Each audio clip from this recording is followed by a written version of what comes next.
នេះគឺជា Infinix Hot 60 Pro មានរាងស្អាតស្ដើងកម្រាស់ត្រឹមតែ 6.6 មីលីម៉ែត្រតែប៉ុណ្ណោះដែលគេហៅថា Ultra Slim ហើយវាមានទម្ងន់ស្រាលមែនទែនត្រឹមតែ 170 ក្រាមតែប៉ុណ្ណោះស្ដើងហើយស្រាលក៏ពិតមែនប៉ុន្តែវាមានថ្មធំរហូតដល់ទៅ 5160 មីលីអាំពែម៉ោងហើយថ្មនេះអាចសាកចូលលឿនរហូតដល់ទៅ 45 វ៉ាត់ចំពោះកម្លាំងម៉ាស៊ីន Infinix Hot 60 Pro នេះគឺប្រើប្រាស់បន្ទះ chip Helio G200 ប្រើប្រាស់ GPU Mali G57MC2 មានចំណូលទំហំផ្ទុក 256GB និងទំហំផ្ទុក 128GB ហើយវាក៏មានជាមួយនឹងប្រព័ន្ធការពារជំនឿទឹកនិងធូលី IP64 ថែទៀតផងទូរស័ព្ទនេះមានការរចនាមកស្អាតអេក្រង់ភ្លឺច្បាស់ល្អបង្ហាញក្នុងកម្រិត 1.5K មានល្បឿន refresh rate រហូតដល់ទៅ 144Hz ជាមួយនឹងកញ្ចក់តម្លៃចាប់ពី$169នៅក្នុងប្រអប់អ្នកទាំងអស់គ្នានឹងទទួលបានក្រដាសណែនាំមកចូលចាក់ស៊ីមខែការពារដុំសាក Fast Charge 45 វ៉ាត់និងខ្សែសាកពណ៌ដែលខ្ញុំទទួលបាននេះគឺជាពណ៌ដែលគេឲ្យឈ្មោះថា Sleek Black វាមានពណ៌ប្រផេះចាស់បែកទឹកប៊ិចនិងមាន highlight បៃតងនៅជុំវិញស៊ុមកាមេរ៉ាក៏ដូចជាប៊ូតុងមួយផងដែរហើយតួ design ឡើងនេះគឺជាទម្រង់ Titan Grid Architecture Frame ផ្នែកខាងក្រោមយើងឃើញមានរន្ធដំណ Type C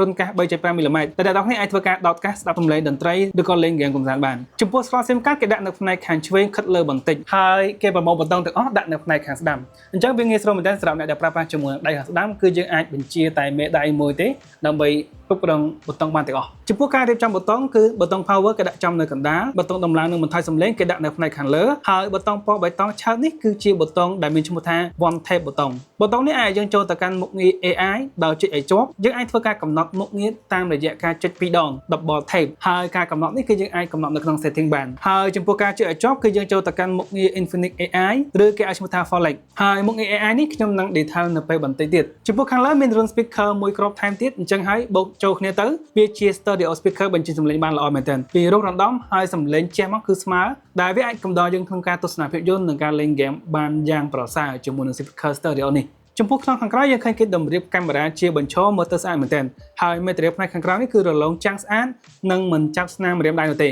និយាយទៅចំពោះការ design និងរូបរាងស្ដើង Ultra Slim 6.6 មីលីម៉ែត្រនិងទម្ងន់ស្រាលនេះគឺធ្វើឲ្យទូរស័ព្ទដៃនេះគឺមើលទៅគឺលយមែនទែនឥឡូវយើងមកនិយាយអំពីមុខងារ AI មុខងារ AI នៅលើនេះគឺយើងមានច្រើនដែលខ្ញុំនឹងនិយាយអំពីមុខងារ AI ដំបូងគេគឺមុខងារ Infinix AI ដែលមានឈ្មោះនៅក្នុង setting ហៅថា Folex យើងអាចដំណើរការមុខងារនេះដោយគ្រាន់តែចុចប៊ូតុងមួយដែលយើងបាននិយាយមុននឹងទេហើយយើងចុចឲ្យជាប់យើងអាចចូលទៅកាន់មុខងារ AI នឹងបានហើយយើងអាចធ្វើការឆាតដោយសំឡេងឬក៏សរសេរអក្សរដើម្បីសាកសួរព័ត៌មានផ្សេងៗហើយវាប្រើប្រាស់បានដោយឥតគិតថ្លៃចំពោះមុខងារ AI នេះគឺវា integrate ជាមួយនឹង AI DeepSeek ផងដែរអញ្ចឹងហើយសម្រាប់ការ research ឬក៏ការសាកសួរព័ត៌មានកាន់តែលម្អិត detail បន្ថែមទៀតជាមួយនឹងការប្រើប្រាស់បច្ចេកវិទ្យា AI បូកបញ្ចូលគ្នាបែបនេះហើយនៅក្នុងនេះក៏មានជាមួយនឹងមុខងារ AI ជាច្រើនផ្សេងទៀតដូចជាមុខងារ AI wallpaper យើងអាចធ្វើការ generate រូបភាពសម្រាប់ធ្វើការដាក់ wallpaper បានជាច្រើន style ដែលយើងអាចធ្វើការបញ្ចូលជា prompt ក៏បានឬក៏ upload រូបភាពហើយធ្វើការជ្រើសរើស style ដែលយើងចង់បានក៏បានដែរហើយមុខងារ AI ចម្បងមួយដែលសំខាន់សម្រាប់ Android ដែលមិនអាចខ្វះបាននោះគឺមុខងារ Circle to Search នៅក្នុងនេះគឺយើងអាចប្រើប្រាស់ជាមួយនឹងមុខងារ Circle to Search បានអត់ជាបញ្ហានោះទេដែលទូរស័ព្ទ Android ខ្លះគឺបិទមុខងារនឹងដែរប៉ុន្តែសម្រាប់ទូរស័ព្ទដៃ Infinix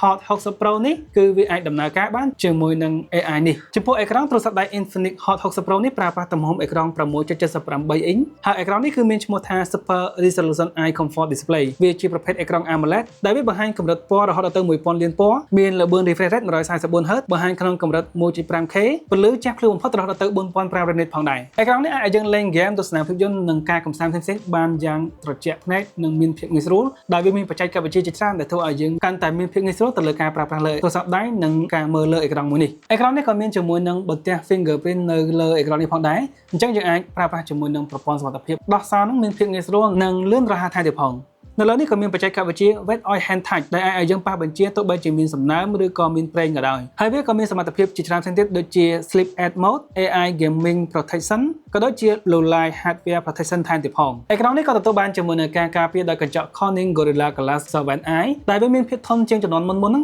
រហូតដល់ទៅ4ដងឯណោះហើយវាក៏មានជាមួយនឹងប្រព័ន្ធការពារជំនឿទឹកនិងធូលី IP64 ថែមទៀតផងចំពោះកម្លាំងម៉ាស៊ីន Infinix Hot 60 Pro នេះគឺប្រើប្រាស់បន្ទះ chip Helio G200 ប្រើប្រាស់ GPU Mali G57MC2 មានចំណូលទំហំផ្ទុក 256GB និងទំហំផ្ទុក 128GB វាមាន RAM 8GB ហើយអាចធ្វើការបន្ថែមបាន 8GB បន្ថែមទៀតអញ្ចឹងសរុបទាំងអស់គឺ 16GB ហើយបើពីប្រអប់អ្នកនរគ្នានឹងប្រើប្រាស់ជាមួយនឹង Android ជំនាន់ទី15ស្របដោយ OS របស់ខាងក្រុមហ៊ុន Infinix គឺ XOS ជំនាន់ទី 15.1.1 ចំពោះការតេស្តបន្ទុកនៅលើ AnTuTu Benchmark វាទទួលបានបន្ទុកខ្ទង់ 62317 និងបន្ទុកនៅលើ Geekbench គឺវាទទួលបានបន្ទុក single core ហ្នឹងគឺខ្ទង់637និង multi core វាទទួលបានបន្ទុក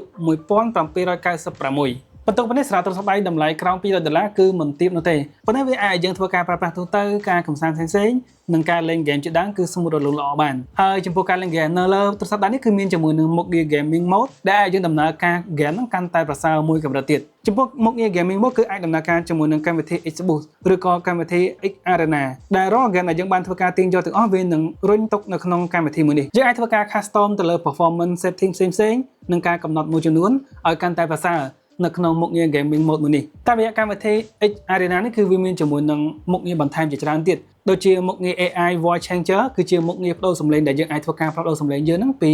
ច្រើនប្រភេទមែនទែនអ្នកទាំងនេះអាចចូលទៅក្នុងកម្មវិធីហើយធ្វើការស្វែងរកបាន Infinix Hot 60 Pro នេះគឺមានជាមួយនឹងកម្រាស់ស្ដើង Ultra Slim ឃើញចឹងមែនតែគេអាចធ្វើការបំពាក់នៅប្រព័ន្ធបញ្ចុះកម្ដៅបានថែមទៀតផងដែលគេឲ្យឈ្មោះថា VC Cooling System ប្រព័ន្ធនេះអាចធ្វើការបញ្ចុះកម្ដៅទៅលើការប្រើប្រាស់នៅក្នុង hardware ហ្នឹងរហូតដល់ទៅ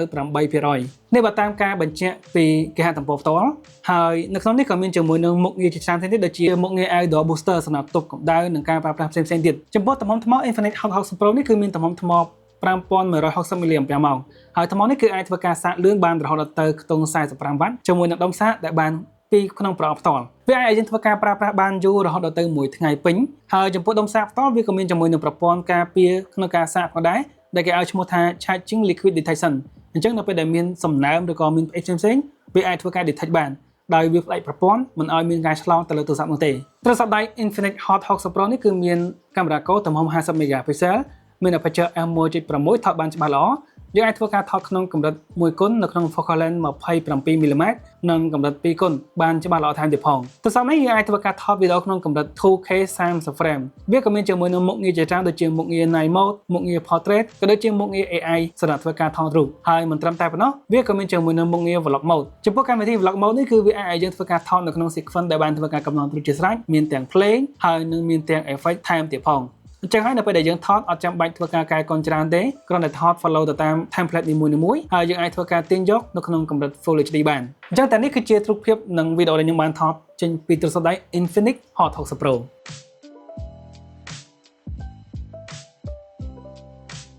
ចំពោះកាមេរ៉ាខាងមុខ selfie គឺមានទំហំ13 megapixel វាអាចធ្វើការថតរូបបានច្បាស់ល្អនិងអាចធ្វើការថតវីដេអូក្នុងកម្រិត Full HDចំពោះតម្លៃរបស់ទូរស័ព្ទដៃ Infinix Hot 60 Pro នេះគឺមានពីរជម្រើសអ្នកនរគ្នាអាចធ្វើការជ្រើសរើសបានសម្រាប់ទំហំផ្ទុក 128GB គឺមានតម្លៃ$169និងទំហំផ្ទុក 256GB គឺមានតម្លៃត្រឹមតែ$189តែប៉ុណ្ណោះអ្នកនរគ្នាអាចស្វែងរកទិញនៅតាមបណ្ដាហាងនានាដែលជាដៃគូចែកចាយរបស់ក្រុមហ៊ុន Infinix បានអញ្ចឹងវីដេអូនេះគឺមានតែប៉ុណ្្នឹងទេបើអ្នកនរគ្នាមានជាចង្អុលផ្សេងៗអាចធ្វើការ comment នៅក្នុងវីដេអូនេះបានអរគុណច្រើនហើយជួបគ្នានៅក្នុងវីដេអូក្រោយបាយបាយ